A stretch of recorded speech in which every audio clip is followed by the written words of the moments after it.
Phoenix. Phoenix.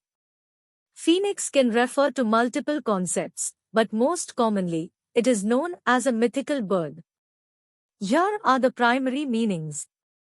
Mythical bird. The phoenix is a mythical bird that is said to be immortal.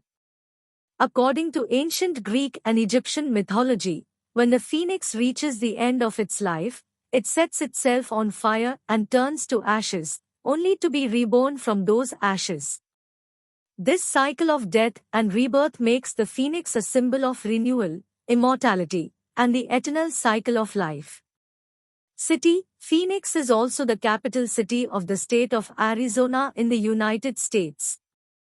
Other contexts. The term phoenix can also be used in various other contexts symbolizing rebirth or renewal, often inspired by the mythological bird's characteristics. The idea of the phoenix has permeated many cultures, each with its own interpretation or variation of the myth, but the central theme of rebirth remains consistent.